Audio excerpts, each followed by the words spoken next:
ये भी पांव पर पड़ा रहे कि हम भी भाजपा में आ जाए। सुबह तो टांगेंगे भाजपा का झंडा, लेकिन शाम को कांग्रेस का झंडा टांग के कक्का जी के पास पहुंच जाते हैं। यहाँ पर हर पार्टी, हर लोग किसान को लूटता है कि भाजपा और कांग्रेस दोनों मौसेरे भाई हैं।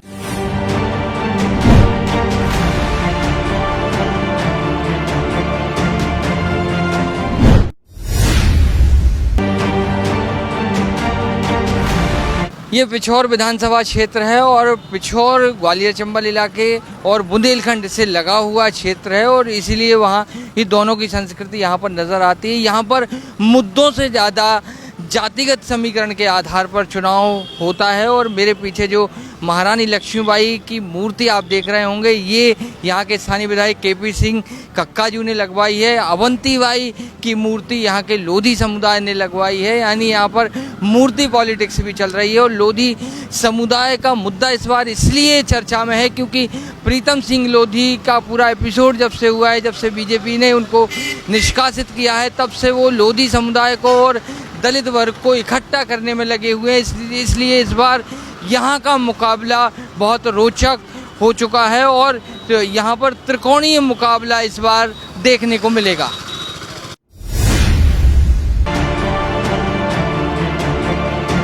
और ये किले से हम यदि पिछोर का सियासी इतिहास देखें तो यहाँ पर जातिगत समीकरण बहुत मायने रखते हैं और जातिगत समीकरणों में हम देखेंगे को लोधी समाज यहाँ सबसे ज़्यादा है।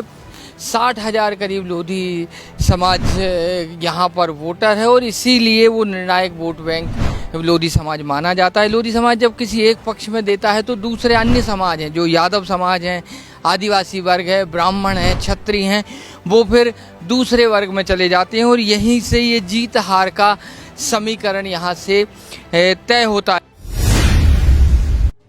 तोमर राजपूतों की चंपा नगरी को आज पिछोर के नाम से जाना जाता है। यहाँ का किला अपनी ऐतिहासिक विरासत के लिए पहचान रखता है। इस किले पर मुगल, मराठा और अंग्रेजों का शासन रहा। 1860 में सिंधिया राजवंश ने इस किले पर कब्जा जमाया। जितना समृद्ध यहाँ का इतिहास है, उतना ही दिलचस्प यहाँ का राजनीतिक मुकाबला होता है। ये विधानसभा सीट है जहाँ बीजेपी अपनी पूरी ताकत तो लगाती है, लेकिन फिर भी कांग्रेस के केपी सिंह अपना किला बचा ले जाते हैं। पिछोर का किला जहां ऐतिहासिक इमारत है, तो वहीं पिछोर विधानसभा सीट केपी सिंह की राजनीतिक विरासत। ऐसा इसलिए कह रहे हैं क्योंकि केपी सिंह यहां से लगातार पिछले 30 सालों से विधायक का चुनाव जीतते चले आ रहे हैं। साल 1957 में इस सीट से पहली बार कांग्रेस के राजा राम सिंह ने चुनाव जीता। 62 में इस सीट पर हिंदू महासभा के लक्ष्मी नारायण ने जीत दर्ज की। इसके बाद सीट से स्वतंत्र पार्टी, जनता पार्टी और कांग्रेस के बीच बदल बदल कर उम्मीदवार जीतते रहे। यहाँ साल 1993 में एंट्री हुई केपी सिंह की। केपी सिंह 30 साल से लगातार सीट से जीतते चले आ रहे हैं। इस दौरान उनकी जीत का आंकड़ा कम ज्यादा होता रहा है। 2008 में 26,000 वोटों से जीतने वाले केपी सिंह 2018 में मात्र 2600 वोटों से जीते, लेकिन कांग्रेस में उनका कद हमेशा बढ़ता चला गया। इस कद को कम करने की बीजेपी ने भी कोशिश की, मगर कामयाबी नहीं मिली। बीजेपी इस सीट को जीतने के लिए लगातार नई नई रणनीति बनाती रहती है। अब पिछोर में मौजूदा सियासी समीकरण कुछ ऐसे बनते नजर आ रहे हैं कि वो बीजेपी को नुकसान पहुंचाएंगे या कांग्रेस को फायदा, कुछ कह नहीं सकते, क्योंकि केपी सिंह के सामने 2 बार चुनाव लड़ चुके प्रीतम लोधी अब बीजेपी के ही खिलाफ बगावत पर आमादा है। दरअसल प्रीतम सिंह लोधी की ब्राह्मणों पर की गई टिप्पणी के बाद बीजेपी ने लोधी को पार्टी से बाहर का रास्ता दिखा दिया है। लोधी ने ओबीसी और SC/ST वर्ग को साथ लेकर ग्वालियर, शिवपुरी में बीजेपी के ही खिलाफ मोर्चा खोल दिया है और 50 सीटों पर बाकी राजनीतिक दलों के साथ वो गठबंधन कर चुनाव लड़ने का ऐलान कर चुके हैं। लोधी का कहना है कि 50 सीटों पर चुनाव लड़ेंगे और किंग मेकर बनेंगे। और मैं जितने भी छोटे छोटे दल हैं, मैं सारे दलों को एक छत के नीचे लाना चाहता हूँ। जैसे समाजवादी पार्टी है, बहुजन पार्टी है, एक भीम पार्टी है, एक आप पार्टी है, एक अपनी गौड़वाना पार्टी है। ये 4-5 पार्टियां हैं, इनको मैंने पंड बनाया, एक पंड बना के तरीके, और पंड बनाकर हम इनको हक मांगेंगे। अगर ये हक नहीं देंगे तो जैसे पंड बने भी महाभारत रचाता है, ऐसे ही अब 23 में महाभारत ही होगा मध्य प्रदेश के अंदर। हम इनका गठबंधन करेंगे, 10 सीटें किसी को, 8 किसी को, 7 किसी को, 6 किसी को, ऐसी बांटेंगे और केवल लड़ेंगे हम 50 सीटों पर ही। मध्य प्रदेश में 50 से ज़्यादा नहीं लड़ेंगे हम, और 50 को ही हम टारगेट करेंगे और 50 से ज़्यादा को टारगेट नहीं करेंगे। 50 सीटों में से अगर हमने 35-40 भी निकाल ली तो हम, ये बात सही है, किंग मेकर बनेंगे अब की बार 23 में हम। पिछोर विधानसभा में मुद्दों से ज्यादा जातिगत समीकरण हावी है और इस इलाके में प्रदेश के बाकी इलाकों की तरह मूलभूत सुविधाओं का अभाव साफ तौर पर नजर आता है। यहाँ भी सड़क, बिजली, पानी, रोजगार को लेकर जनता की अपनी नाराजगी है। उद्योगों का अभाव और जातिगत समीकरणों के प्रभाव के बीच में जनता है। जाति माति का असर है, थोड़ा बहुत है, ज्यादा नहीं है। बीजेपी का भी है सर, थोड़ा बहुत है। वैसे ये जीतती है हमेशा ये जीतती है। जीतते हैं ये? अब ये तो अपना अपना वो बहुमत है, जैसा भी चल जाए जनता चाहती है इनको, इसलिए जीतती है। यहाँ पे चुनाव में हमारे कक्काजू केपी सिंह जनता की सेवा करते हैं और तभी लोग सब उन्हें वोट देते हैं और जिताते हैं। बाहर के भी लोग आते हैं यहाँ काम करवाने के लिए। कक्काजू से जो वैध काम होता है वो काम करते हैं। हाँ, ऐसा विधायक है नहीं, अभी 6-7 बार जीत गए। कोई वैसे यहाँ कोई शिक्षित लोग हैं क्या? सबका काम करते हैं जो काम होने योग्य होता है। इस बार कोई है? टक्कर में तो साहब कभी कोई रहा नहीं है। वो तो एक जातिवाद की हवा दे करके और ऐसे एक समुदाय विशेष के लिए, एक समाज विशेष के लिए बहका देते हैं, तो वो बेचारे जो वैसे लोग हैं वो बातों में आ जाते हैं। टक्कर में कोई नहीं रहता और उनकी जो कार्यशैली और कार्य करने की क्षमता है सर, मैं तो जानता हूँ कि एक यंग के पास भी नहीं है। वो मुद्दे तो विकास पे होते हैं, विकास करते हैं हमारे विधायक जी, और पूर्व में मंत्री भी रहे तो उन्हें सारे अनुभव है और क्षेत्र का अच्छा। अरे जातिवादी का तो वे काम ही नहीं करती है, वे तो और दूसरे करते रहे, दूसरों से क्या करना है। वो तो एक वो बनाते रहते हैं मुद्दे। कुछ नहीं होएगा, कुछ नहीं असर पड़ेगा। और लोधी इधर आ गया, ये दलित समाज में घुस गया, इसी लोधी इधर आ गया कक्का जी में। क्योंकि आदिवासियों को जो आवास है, सही में आदिवासियों को आवास मिलना चाहिए। झोंपड़ियों में बास कर रहे हैं और दमंग लोगों ने आवास भर रही है। मुद्दे की जहाँ तक बात करें तो बेरोजगारी बहुत ज़्यादा है, क्योंकि उस हिसाब से इंडस्ट्री नहीं है सेटअप यहाँ पर, और हो भी कैसे सकती है क्योंकि बहुत छोटी जगह है और कोई सरकार की तरफ से भी ध्यान नहीं दिया गया। तो ये सारी चीज़ें हैं। तो यहाँ के जो 127 लड़के और वो भाजपा सरकार में युवा ठोकर खाते हुए फिर रहा है। सरकार तो इनकी है, इनकी चलेगी, हमारी क्या चलेगी इनके आगे। भाजपा ने हमारे व्यक्तियों के साथ अन्याय किया है, पिछड़ा वर्ग के साथ अन्याय किया है।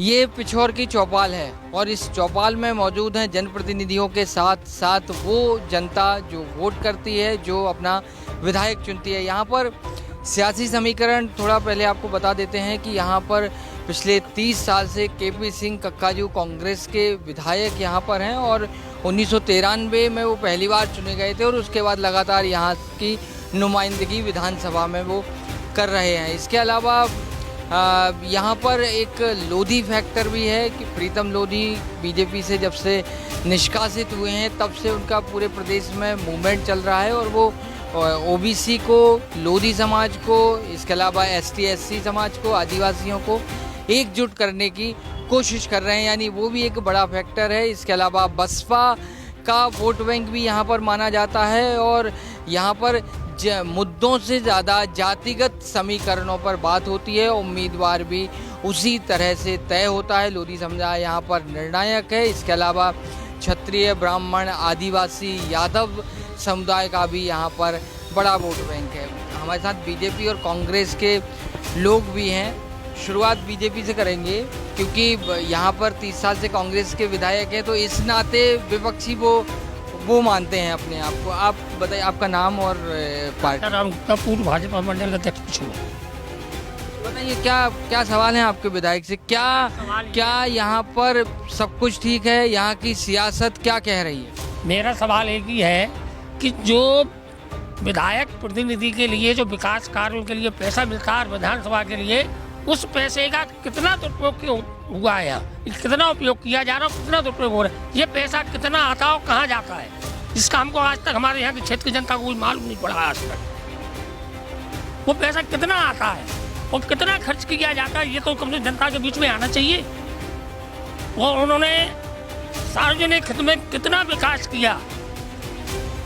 भाई अपने लोगों के लिए विकास तो हर नेता करता, हर विधायक करता, हर मंत्री करता है, लेकिन जनता के लिए, हित के लिए कितने विकास कार्य किए, इस योजना को तो क्रियान्वित करके बताएं। कहना चाहता हूँ कि विधायक जी किसी विशेष व्यक्ति के पास थोड़ी विधायक निधि का हिसाब देने जाएंगे। जब भी विधायक जी मीटिंग लेते हैं तब उसमें वो चर्चा करते रहते हैं कि अपने ये काम किया, ये काम किया, ये इतने काम किए, और उसमें नाम रोशन तो वो नहीं करते कि काय से किए।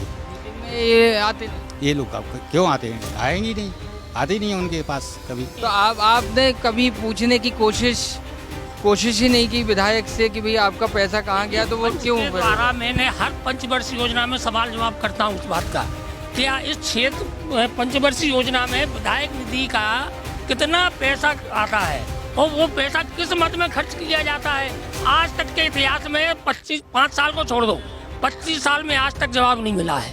तो लड़के लड़कियां लगवाए थे, वो कहते थे कि तुम्हारे 30 है, मेरे 40 से 70 में तुम लगोगे, 90 वाला नहीं लगेगा। ये किसने करवाया था ये काम? आप देखिए कि इसकी जांच की जाए ईमानदारी से, इसकी ईमानदारी से जांच की जाए तो यहाँ के जो 127 लड़के और 13 लड़कियाँ नॉन ग्रेजुएट है, फर्जी मेरिट की जो है वहाँ लगी हुई है, मेरिट और वहाँ की यूपी की मार्कशीटें लगी हुई है फर्जी, अभी निकाला जाए तो कांग्रेस सरकार में इतने युवाओं को रोजगार मिला, वो भाजपा सरकार में युवा ठोकर खाते हुए फिर रहा है। दर की नहीं, सब लोगों को यहाँ ऐसा कोई नहीं हुआ। पिछोर में हर व्यक्ति को रोजगार मिला, हर व्यक्ति की दिग्विजय सिंह सरकार में सबकी नौकरियां मिली हैं। आज उनका सब लोग पिछोर की जनता गुणगान करती है। यहाँ पर साहब विधायक द्वारा झूठे केस ला दिया जनता पे झूठे केस लाए जाते हैं, परेशान किया जाता है। क्या हमको वोट दें, मतलब सबसे प्रक्रिया सबसे ज्यादा ये है, वोट देते नहीं, जबरदस्ती दिलवा जाते हैं, झूठे केस ला दिए जाते हैं। हर नेट के 302 झूठे मुकदमा चला जाते हैं, जनता को परेशान किया जाता है। और जहाँ विकास हुआ था वहाँ विकास उठा के वहाँ ले गए। सरकार भाजपा की, कांग्रेस कार्यकर्ता इस पे किन पे केस लगवा देते हैं? सरकार तो इनकी है, इनकी चलेगी, हमारी क्या चलेगी इनके आगे? विधायक पावरफुल नहीं है, विधायक क्या करेगा? विधायक क्या करेगा? विधायक तो सबका होता है, विधायक सबका होता है, कोई तथ्य नहीं है। प्रीतम लोधी फैक्टर 100% काम करेगा और तीसरे विकल्प से ही प्रीतम लोधी जी को चुनाव हम लोग लड़ाएंगे और हमारे साथ साथ 50 और सीटों पे चुनाव लड़ाएंगे मध्य प्रदेश में। अभी लोधी वोट बैंक किस तरफ जाता है, अब कहाँ जाएगा? अभी जितने भी चाटुकार टाइप के लोग हैं वो विधायक जी के साथ में जाते थे, अन्य जो सब अच्छे लोग थे वो भाजपा के साथ थे। लेकिन भाजपा ने हमारे व्यक्तियों के साथ अन्याय किया है, पिछड़ा वर्ग के साथ अन्याय किया है, इसलिए हम अपना तीसरा विकल्प तैयार करके 50 सीटों पर चुनाव लड़ेंगे। एक आखिरी सवाल सब लोगों से, यहाँ का सियासी मीटर किस तरफ घूम रहा है, कैसा है जनता का? मेरा माहौल ऐसा लगता है कि कांग्रेस का होगा। इस बार कम से कम कक्काजू साहब जीतेंगे 25,000 वोटों से। अब की बार 25,000 वोट, 50,000 वोट से, 50,000 वोट से। जनता का मूड इस बार भाजपा सरकार को बनाने का मूड है बिल्कुल। बहुत दिन हो गए हैं, अन्याय सहते लोग थक चुके हैं। लोग सिंधिया जी तक इतने थक चुके हैं कि उन्होंने भी कांग्रेस को त्याग दिया। अब जब इतना बड़ा लीडर, इनके पास कोई नेता नहीं है और ना छोटे स्तर पे ना बड़े स्तर पे, ये भी पांव पड़ा रहे हैं कि हम भी भाजपा में आ जाएं। 2018 में जो कांग्रेस की सरकार आई थी तो उसमें पिछोर में इतना भ्रष्टाचार देखने को मिला और व्यक्तियों कुछ नहीं, जेल में डालना, यहाँ वहाँ करना, मतलब कार्यकर्ता को तोड़ना, भाजपा के कार्यकर्ता को तोड़ना।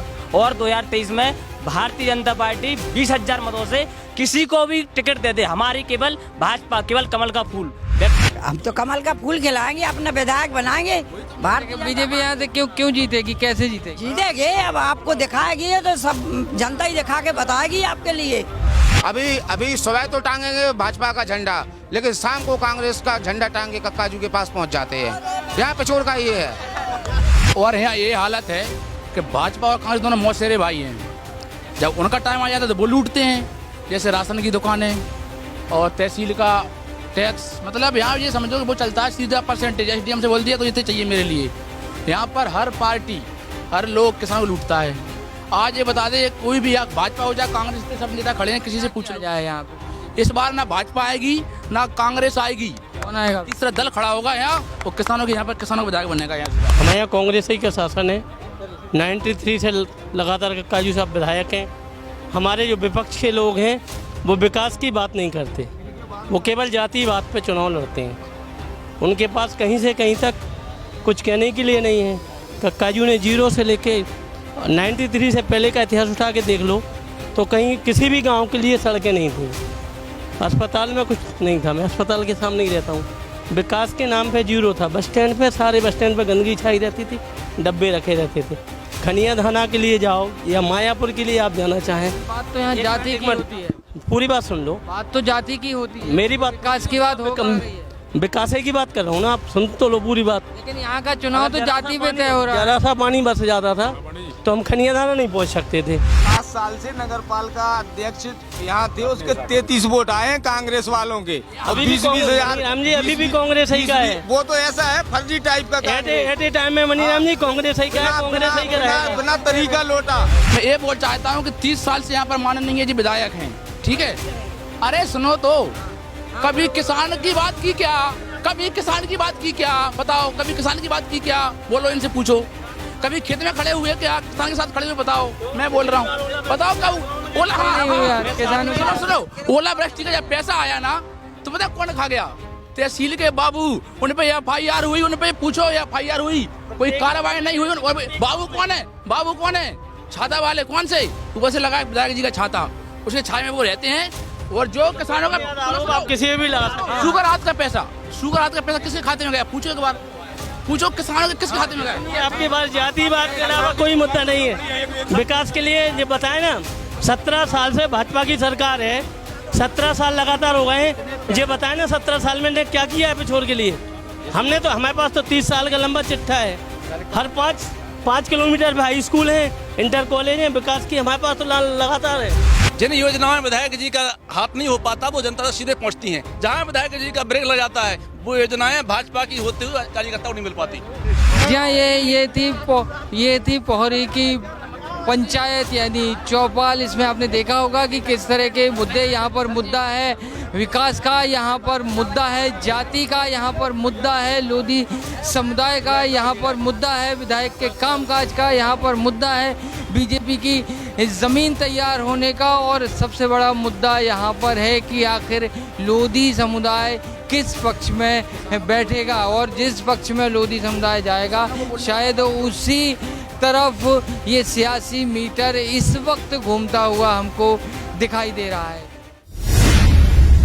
10 सूत्र ने इस इलाके के प्रबुद्धजनों, वरिष्ठ पत्रकार और जनता से चर्चा की तो कुछ और सवाल निकलकर सामने आए। पहला सवाल, किसानों की जमीन सरकारी योजनाओं में अधिग्रहित हो रही है जिसे किसान देना नहीं चाहते, इसे रोकने की आपने क्या कोशिश की? दूसरा सवाल, 15 महीने की सरकार के दौरान आपके इलाके के कितने किसानों का कर्जा माफ हुआ? तीसरा सवाल, मास्टर प्लान में रोड तो बहुत प्रस्तावित हुए, अब तक बने क्यों? चौथा सवाल, जल संकट से निपटने के लिए तालाब निर्माण और बाकी कार्यों पर कितनी राशि खर्च हुई? पांचवा सवाल, 15 महीने की सरकार में आपके इलाके के कितने युवाओं को बेरोजगारी भत्ता मिला?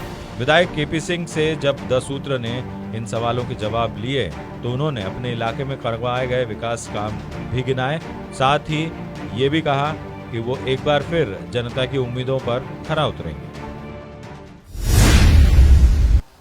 इस वक्त हम पिछोर विधानसभा क्षेत्र में हैं। शिवपुरी जिले की ये महत्वपूर्ण विधानसभा है, ग्वालियर चंबल क्षेत्र की महत्वपूर्ण विधानसभा मानी जाती है। और हमारे साथ यहाँ के विधायक केपी सिंह कक्काजू हैं। कक्काजू यहाँ से 6 बार MLA लगातार चुने गए हैं, और इस बार हम यहाँ पे बात क्यों कर रहे हैं, क्योंकि इस बार बीजेपी की नज़र कांग्रेस के उन अवैध गढ़ों पर है जो भेजने में वो अब तक नाकाम रही है, और उन्हीं में से एक किला है पिछोर, जहाँ पर इस बार बीजेपी की बड़ी नज़र है कि किसी तरह किले में सेंधमारी हो पाए। लेकिन कक्काजू की रणनीति अलग तरह से काम करती है, तो क्या बीजेपी के इस नज़र में कितना आप चौकस हैं? देखिए, हर पार्टी अपनी तैयारी करती है और मैं भी कोशिश करता हूं कि चुनाव के संबंध की तैयारी पूरी रहे। तो अभी तक तो जो हमारा योजना रही या तैयारी रही कभी असफल नहीं हुई। कोशिश मेरी ये है कि हम फिर कामयाब हों। इश्यूज कुछ हैं, क्योंकि 18 साल से बीजेपी की सरकार है, 1.5 साल बीच में कांग्रेस की सरकार बनी थी, तो क्या यहाँ विकास की गंगा की कोई धारा यहाँ तक आ पाती है या बीच में रुक जाती है? आपके अपने प्रयास से यहाँ पर विकास हो रहे हैं? एक इस क्षेत्र के लिए सबसे बड़ी योजना थी पूरी नदी पर योजना, जिसमें काम अभी तक ख़त्म हो जाना चाहिए था। ये करीबन डैम को मिला के 2000 करोड़ की योजना है, पूरी विधानसभा में उसका पानी जाना था।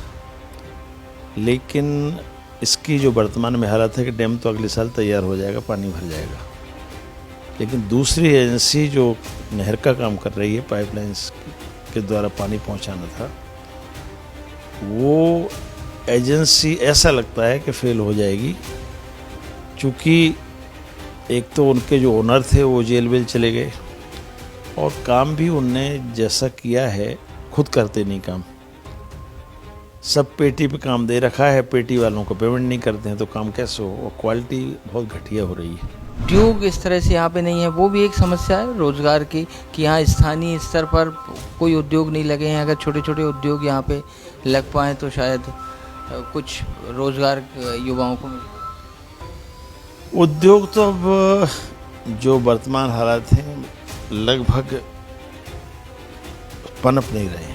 ग्वालियर जैसी जगह पे उद्योगों की हालत ख़राब है और रूरल एरिया में तो इनका पावर का सप्लाई की कमी की वजह से कोई लोग आते ही नहीं हैं और लोकल जो प्रोडक्ट हैं उनको मार्केटिंग नहीं है। तो सरकारें इसमें, चाहे केंद्र सरकार हो चाहे राज्य सरकार, इसमें सफल नहीं हो पा रही है, इसीलिए बेरोजगारी बढ़ रही है। और इस संबंध में सरकारों को गंभीरता सोचना पड़ेगा, नहीं तो आज का जो युवा पीढ़ी तैयार हो रही है, ये फिर हो सकता है विद्रोह की स्थिति में आ जाए। इश्यूज के अलावा जातिगत समीकरण भी यहाँ मायने रखते हैं क्या? यहाँ एक पर्टिकुलर कास्ट है जिसका वोटर बहुत ज़्यादा है और जितने चुनाव हुए हैं लगभग एक आध चुनाव को छोड़ के, पहला चुनाव में या बीच के एक चुनाव में, और भारतीय जनता पार्टी ने जब जब किसी और को टिकट दिया है तो उसकी जमानत जब्त हुई। तो यहाँ बिना पर्टिकुलर कम्युनिटी के भारतीय जनता पार्टी का बहुत बड़ा आधार है, बनता नहीं है। इसलिए भाजपा की भी मजबूरी है कि उसी वर्ग को जिसकी संख्या ज़्यादा उसको टिकट दें और कोई दूसरा रास्ता उनके पास है नहीं है। क्योंकि मैं नहीं कहता कि भाजपा के लोग काम नहीं करते, लेकिन बेचारे जो उनसे बनता है वो करते हैं, लेकिन सफल नहीं हो पा रहे हैं। तो नए प्रयोग करके भी उन्होंने देख लिए, लेकिन परिणाम उनके पक्ष में नहीं आया। तो उनके जो चीफ लोग हैं वो भी इस बात को लेके सोचते रहते हैं क्या करें। जो आप कह रहे थे अभी के योजनाएं बनाते रहते हैं, तो योजनाएं तो जहाँ सफलता हाथ लगती है वहाँ कुछ न कुछ तो करने की कोशिश की जाती है। इस बार अब प्रीतम लोधी फैक्टर यहाँ पे काम कर रहा है, क्योंकि वो बीजेपी से बाहर हो गए हैं, तो अब वो खुद ओबीसी और दलित वो संगठन पे काम कर रहे हैं। तो क्या वो कांग्रेस को नुकसान देंगे, कांग्रेस को फ़ायदा पहुंचाएंगे, बीजेपी को डेंट करेंगे? ये क्या समीकरण है ये प्रीतम लोधी? देखिए, यहाँ किसी व्यक्ति की वजह से कोई वोट नहीं पड़ता है। यहाँ दो तरह का वोट है। एक तो विशेष वर्ग का वोट है जिसकी संख्या ज़्यादा है। दूसरा जो हम लगभग 30 साल होने को अब हो जाएंगे 30 साल, तो मेरे से टूट के जो लोग जाते हैं, नाराज होके जो जाते हैं, दूसरा उसमें वो प्लस होता है।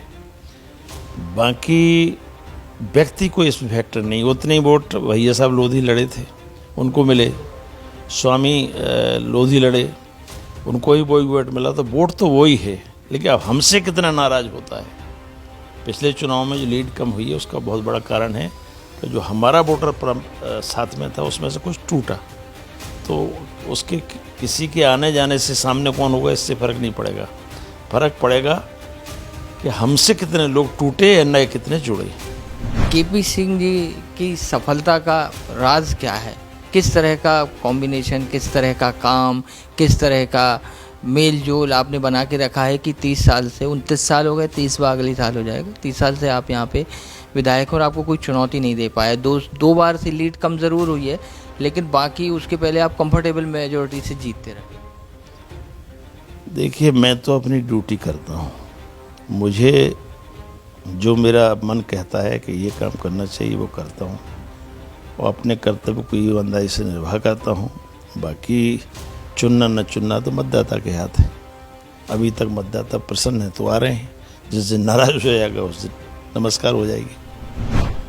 सर, क्या आप उम्मीद करते हैं कि इस बार, अब पिछली बार तो सिर्फ 15 महीने रह पाए, 2023 में कांग्रेस की सरकार बनेगी? क्या उसकी तरफ माहौल दिखाई देता है? क्या एंटी इनकम्बेंसी का असर आपको नज़र आता है? एंटी इनकम्बेंसी का असर तो हर सरकार पर पड़ता है, और सत्ता किसकी होगी इस बारे में अभी तो कुछ नहीं कहा जा सकता। ये चुनाव के 6 महीने पहले कुछ समझ में आने लगता है। अभी तो लोग जो सोचते हैं कि वो क्यों अभी से मतलब लोगों के सामने प्रकट करें, तो ये इनकम गारंटी इनकम तो हमारे खिलाफ जब एज MLA मेरे खिलाफ हो रही है तो सरकार के खिलाफ तो स्वाभाविक है। सरकार के लिए तो पूरा प्रदेश है, तो जब व्यक्ति के खिलाफ होती है तो फिर जो सरकार होती है उसके खिलाफ भी होती है। अब उसका कितना प्रभाव होता है ये लगभग 6 महीने पहले से एहसास होता है, लेकिन अभी ऐसा लोग मानते हैं कि कांग्रेस की सरकार बन सकती है। इसी तरह से भाजपा वाले मानते हैं कि हम रिपीट हो सकते हैं। अब लेकिन अब संभावनाओं पे दोनों लोग काम करते हैं। अब उस समय क्या होगा, ये तो मतदाता का उस समय जो मानस होगा वैसा होगा। सर क्या मानते हो आप कि पिछली बार जो गलतियां हुई थी वो ना हों, तो किन किन चीज़ों पे कांग्रेस को फोकस करने की ज़रूरत है? क्योंकि अभी 1 साल का समय है, तो अभी वक्त है कांग्रेस के पास कि इन चीज़ों पे हम फोकस करेंगे तो शायद पिछली बार जैसी स्थिति नहीं बनेगी और बेहतर कांग्रेस के पक्ष में माहौल बने। इसके लिए कमलनाथ जी एक सर्वे कराते हैं, और सर्वे के आधार पर उन्होंने हमेशा कोशिश की है कि सर्वे के आधार पर टिकट का आवंटन हो। और ये हकीकत है कि टिकट का आवंटन के ऊपर बहुत सारे निर्णय निर्भर करते हैं। पार्टियों के तो पक्ष में और विपक्ष में माहौल होता ही, परंपरागत मतदाता जो जिसके साथ है उसके साथ रहता ही है, लेकिन जिस व्यक्ति को उन्होंने खड़ा किया उसकी हालत क्या है, कुछ रोल व्यक्ति का भी होता है। तो कमलनाथ जी कोशिश कर रहे हैं कि सर्वे कई बार करा रहे हैं कि जो सर्वे में ठीक आएगा उसको टिकट देंगे। जब अच्छा व्यक्ति टिकट पाएगा तो स्वाभाविक उसका परिणाम भी अच्छा आएगा। सर्वे सर वाकई में सर्वे की तरह सर्वे होता है? क्योंकि अंत में हम टिकट की जब सूची देखते हैं सर, तो वो तो ये इनके ऐसे करके हो जाता है। अब देखिए क्या है कि कमलनाथ जी का अपना तरीका काम करने का है। वो सर्वे रिपोर्ट को ठीक मानते हैं, लेकिन कभी कभी सर्वे के जो लोग काम करने वाली टीम है, अगर वो ठीक से सर्वे नहीं करती तो उसका दुष्परिणाम भी भोगना पड़ता है। तो कोशिश करना चाहिए कि सर्वे के रिपोर्ट जो है उसका भी आधार देखें, साथ में पार्टी के जो लोग हैं उनसे भी सलाह मशवरा होता रहे तो एक समन्वय हो जाता है। क्योंकि सर्वे की टीम कई बार फेल भी हो जाती है, तो इसलिए अब एकदम तो कोई परफेक्ट नहीं बोल सकता। सर सिंधिया फैक्टर कुछ काम कर रहा है? ये वही क्षेत्र है जो उनके प्रभाव। सिंधिया जी का फैक्टर देखिए, ऐसा तो मैं नहीं मानता कि कोई नेता चाहे एक छोटा सा कार्यकर्ता भी जाता है तो उसका भी कुछ न कुछ नुकसान पार्टी को होता है। और सिंधिया जी तो पिछले, मैं समझता हूँ ये 2-3 साल छोड़ दो तो उसके पहले तो सिंधिया जी 2002 से जब से चुनाव लड़े तो सर्वे रहे इस रीजन में। तो ऐसा तो नहीं हो सकता है कि उनके जाने से कोई फर्क ही नहीं पड़े। फर्क तो पड़ेगा, अब कितना पड़ेगा, माइनस प्लस क्या होगा, ये उसी समय तय हो पाएगा। आज हम इसको नकार नहीं सकते कि नहीं पड़ेगा। प्रीतम सिंह लोधी का जो पूरा एपिसोड हुआ है उसके बाद भी यहाँ पर जन समुदाय विशेष पर उसका फ़र्क हो सकता है, लेकिन आने वाले समय में कुछ महीनों बाद और तस्वीर साफ़ होगी कि आखिर जनता किस ओर जाती है। क्योंकि उन्होंने खुद ने कहा कि सरकार इतने लंबे समय से है तो एंटी इनकम्बेंसी होगी, जब मेरे खिलाफ एज आ MLA एंटी इनकम्बेंसी है तो फिर सरकार के खिलाफ तो होगी। कैमरा पर्सन सईद खान के साथ अरुण तिवारी, पिछोर, द सूत्र।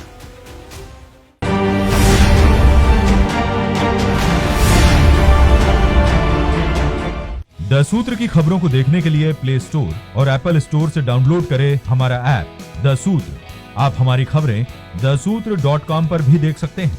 Social media platforms Twitter, Facebook और इंस्टाग्राम पर भी हमें फॉलो कर सकते हैं। साथ ही यूट्यूब पर भी हमें सब्सक्राइब करें। यदि आपकी नहीं हो रही कोई सुनवाई और आपके पास है कोई खबर तो हमारे व्हाट्सएप नंबर 700000244141 पर भेजिए और बनिए हमारे सूत्र।